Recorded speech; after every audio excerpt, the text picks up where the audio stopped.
বন্ধুরা, আশা করি সবাই ভালো আছেন। তো বন্ধুরা, এখন যে ছবিটার বিষয়ে কথা বলবো সেই ছবিটার নাম হলো প্রেম পূজারী, যেটার পরিচালক হচ্ছেন নন্দন দাশগুপ্ত এবং ছবিটার সিনেমা ফটোগ্রাফির কাজ করেছিলেন কামাল নায়ক। এবং ছবিতে আমরা লিড চরিত্রে দেখছিলাম প্রসেনজিৎ চ্যাটার্জি, শতাব্দী রায়, তারপরে দীপঙ্কর দে, নির্মল কুমার সহ আরও অনেককে দেখতে পেয়েছিলাম ছবির মধ্যে। তো এই ছবিটা নিয়ে এখন কথা হবে। ছবির নাম হচ্ছে প্রেম পূজারী, যেটা 1996 সালে রিলিজ হয়েছিল। 1996 সালের সিনেমা, যেটার নাম হচ্ছে প্রেম পূজারী।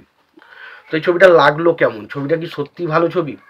তো দেখুন, এই ছবিটা খারাপ ছবি তো নয়, তবে খুব ভালো ছবিও কিন্তু না।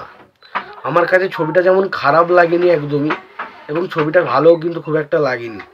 তো ছবিটার গল্পটা যেটা শুরু হয়, যদি গল্পটা ছোট্ট করে বলি, তো গল্পটা শুরু হচ্ছে হৃদয়পুর নামে একটা গ্রামে, এবং সেখানে একজন জমিদার রয়েছে যার নাম হচ্ছে সন্তোষ কুমার। তো সন্তোষ কুমার বলে একজন জমিদার রয়েছে, এবং সে খুব ভালো, এবং সে সবসময় নৃত্য অর্থাৎ নৃত্যের প্রতি তার একটা আলাদা রকম ঝোঁক কিন্তু আমরা দেখতে পাই।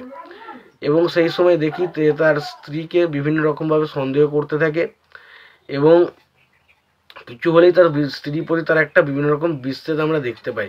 এবং সেই সময় সেই সন্তোষ কুমার জমিদারের সাথে একটা দুষ্টু লোক থাকে যার নাম হচ্ছে গদাধর, এবং সে তাকে বিভিন্ন রকমভাবে ফাঁসিয়ে তার বউকে বাড়ি থেকে তাড়িয়ে দেয়, এবং শেষ পর্যন্ত তার যে পুরো সম্পত্তিটাকে সে সে নিজের করে নিতে চায়। এবং শেষ পর্যন্ত যখন সে তার দুষ্টু চালের মাধ্যমে তার বউকে সেখান থেকে বাড়ি থেকে তাড়িয়ে সম্মত হয়, এবং শেষ পর্যন্ত সে নিজেকেও সন্তোষ কুমারকেও কিন্তু মেরে ফেলতে বাধ্য হয়, এবং তারপর তার সম্পত্তির পুরো ভাগটা সে নিয়ে নেয়।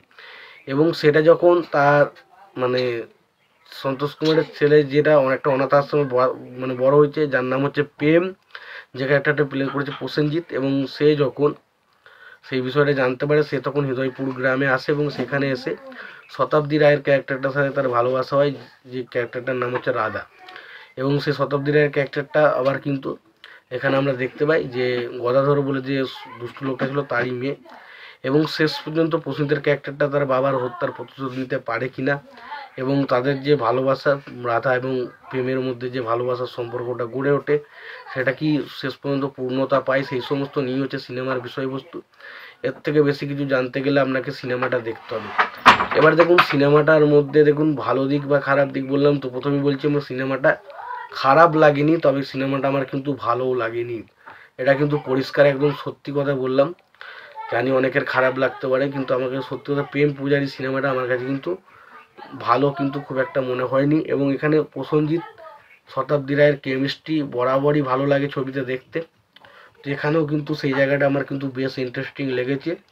পাশাপাশি ছবিতে যে কয়েকটা গান রয়েছে, সেই গানগুলো কিন্তু প্রসেনজিৎ শতাব্দী রায়ের যে গান করা রয়েছে সেগুলোটা খুব ভালো। পাশাপাশি সিনেমা ফটোগ্রাফি বলি বা সিনেমার মধ্যে যে ইমোশনাল অ্যাঙ্গেলগুলো রাখার চেষ্টা করা হয়েছে, সেগুলো কিন্তু বেশ ভালো, সেগুলো কিন্তু আমার কাছে ভালোভাবে ওয়ার্ক করেছে।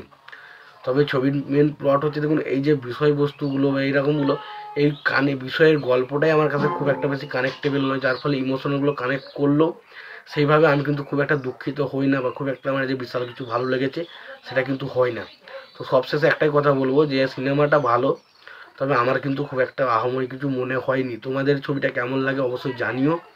তোমাদের যদি ভিডিওটি ভালো লেগে থাকে, লাইক কমেন্ট শেয়ার করে দিও। চ্যানেলটা নতুন হয়ে থাকলে অবশ্যই তোমরা চ্যানেলটা সাবস্ক্রাইব করে নিয়ে পাশে বেল আইকনটা অবশ্যই প্রেস করে দিও। ভালো থেকো, সুস্থ থেকো, দেখা হচ্ছে পরে ভিডিওতে।